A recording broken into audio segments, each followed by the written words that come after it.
border collies. A lot of people would say, but you know, the dogs in Babe are border collies. Why would you ban a border collie? Or they're so smart or whatever. To me, it's as absurd as banning pit bulls, because in the right home, they're wonderful dogs. Karma is from the SPCA, so we don't know for sure what he is, but you know, definitely he would not be allowed in Ontario because he fits the characteristics of a pit bull, which would be banned. He could, you know, he wouldn't be allowed to. I couldn't drive through Ontario with him in my car because he could be seized from me. And he's pretty vicious, as we can see. Yeah, he's nasty, aren't you, Karma? He may, you know, lick your face off if you've got a Timbit in your pocket or something like that. But he's pretty sweet, and he's good with dogs. Children. He's good with adults. He likes dogs. He's pretty good with cats. He's, you know, an all-round, well-adjusted dog. But a lot of that was through formal obedience training, exercise, doing all the things that he needed to keep him from developing really bad habits. And I mean, obviously he loves people because he'll go looking for what he can do. So how much danger do you think we're in of facing breed-specific legislation here? And what can we do to prevent it? Obviously responsible dog ownership. Responsible dog ownership is a big thing. I'd love to see more low-cost stays and neuters and all that. You know, if you go on Kijiji on any given day, you could probably get 15 dogs of any breed or any combination thereof, because there's just so many being bred. Then on the other end of it, you see the rescues in the animal shelters who are full and, you know, can't take in all the animals that they'd like to take because there's just not enough room. Even having more manageable numbers then helps to be able to deal with any issues. Right. So, So people, you know, any dog can be aggressive of any breed. If you're having difficulties with your dog, then you need to see a trainer or a behaviorist. You need to make good use of your leash, perhaps a muzzle. If you know, don't wait for someone to tell you that these things need to be done. Take some responsibility for your own pet. Yeah, if you know you have a dog that likes to chase other dogs, or that, you know, that's been in an altercation before or something like that, then it's taking precautions to make sure that your dog doesn't get access to those, and that you're working with a trainer or a behavior expert who can help you prevent situations from happening. And in a lot of cases, the breed laws, as well as the incidents that tend to precipitate the breed laws, are based in reacting to something rather than looking at ways to prevent it. You know, it's a joke, but if people have to have licenses to drive cars, should they have to have licenses to own a dog? Possibly.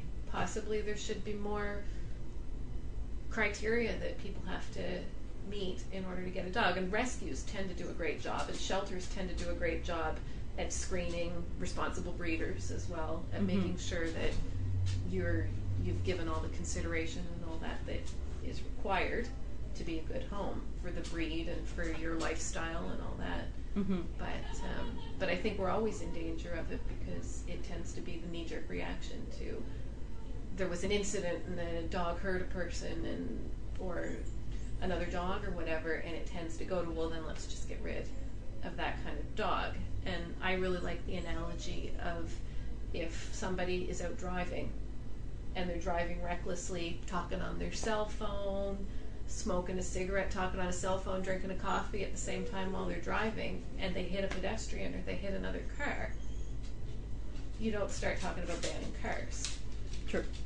If the owner is responsible for the actions of their dog, yet if a dog acts irresponsibly, we always jump to, well, then let's get rid of this type of dog, or let's get rid of big dogs, or whatever. Whereas we should be penalizing the owner for being irresponsible. So you own the dog, you're responsible for its behavior, and right, Karma? I agree. And you should be, the dog shouldn't be The dog is like something that, my dogs are part of my family, but ultimately a dog is something that as a human being you own. Yes. And you're responsible for acting responsibly with that animal. And keeping them safe and keeping people safe. And yeah, it's not just big dogs. There's been incidences where smaller breeds have severely injured. They're the ones that always want to bite me. Me too. Only ever been bitten by small dogs. They're scary. But still, there's, like any breed of any size. Yeah. I mean, I was bitten by a 10-pound dog and it still hurt. Sure. Yeah, it could do a lot of damage too. Yeah. But obviously, any big dog, it's your responsibility to restrain, and a big dog can do more damage. But of any breed. People say golden retrievers can't be aggressive. Sure they can. I've met aggressive golden retrievers, and it's just keeping your animal restrained and safe.